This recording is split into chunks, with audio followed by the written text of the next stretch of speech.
Bismillahirrahmanirrahim. Assalamualaikum warahmatullahi wabarakatuh. Gimana kabarnya teman-teman semua? Semoga semuanya dalam keadaan sehat ya. Baik, hari ini kita akan lanjutkan pembahasan kita. Kemarin kita udah bahas sampai dengan entitas-entitas sektor industri jasa keuangan, di mana entitas-entitas sektor industri jasa keuangan itu ada 6 ya. Yang pertama ada perbankan, ada perasuransian, ada pegadaian, ada perusahaan pembiayaan, ada pasar modal, ada dana pensiun.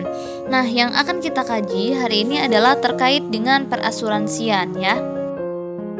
Baik, di sini untuk perasuransian itu sendiri ini diambil dari kata assurance ya, dan insurance dalam bahasa Inggris yang artinya adalah jaminan ataupun perlindungan.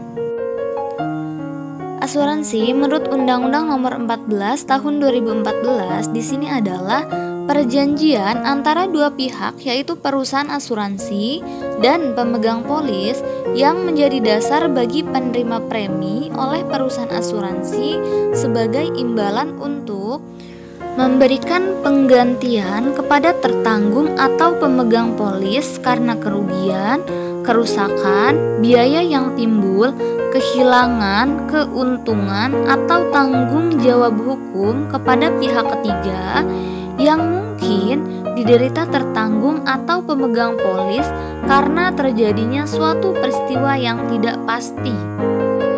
Yang kedua, memberikan pelayanan yang didasarkan pada meninggalnya peserta atau pembayaran yang didasarkan pada hidupnya peserta dengan manfaat yang besarnya telah ditetapkan atau didasarkan pada hasil pengelolaan dana.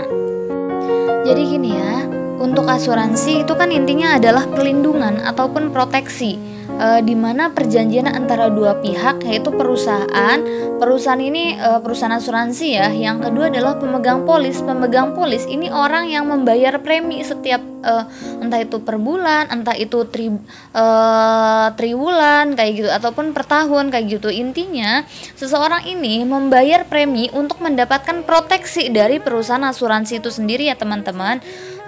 Jadi ketika si nasabah ataupun si pemegang polis ini sudah membayarkan premi, maka haknya adalah menerima penggantian dari tertanggung. Yang kedua juga bisa mendapatkan pelayanan ketika si nasabah ini meninggal ataupun pembayaran itu manfaatnya itu sudah ditetapkan besarannya gitu ketika sudah akad ataupun berjanji. Ditinjau dari tujuannya, asuransi itu dibagi menjadi dua ya. Yang pertama ada asuransi komersial, yang kedua ada asuransi sosial. Untuk asuransi komersial ini adalah tujuannya mencari keuntungan ya, mencari keuntungan bagi pemegang saham. Contohnya ada Prudential, ada AXA kayak gitu ya. Terus ada Zurich juga. Itu adalah asuransi yang tujuannya adalah untuk mencari keuntungan. Untuk asuransi komersial ini biasanya dimiliki oleh perusahaan-perusahaan swasta ya, makanya tujuannya adalah untuk memperoleh keuntungan. Sedangkan kalau asuransi sosial itu biasanya dimiliki oleh pemerintah, dan biasanya pemerintah menunjuk perusahaan-perusahaan kayak gitu untuk memberikan pelayanan kepada masyarakat terkait dengan asuransi ini. Makanya untuk asuransi sosial ini tujuannya adalah untuk lebih kepada sosial gitu, bukan untuk memperoleh keuntungan.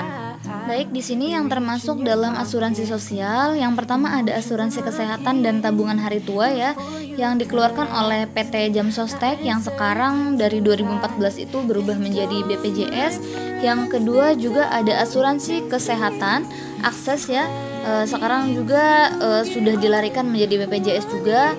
Yang ketiga ada program dana pensiun ataupun tabungan hari tua bagi pegawai negeri dan ABRI ya. Biasanya ini oleh perusahaan PT Taspen dan PT Asbari.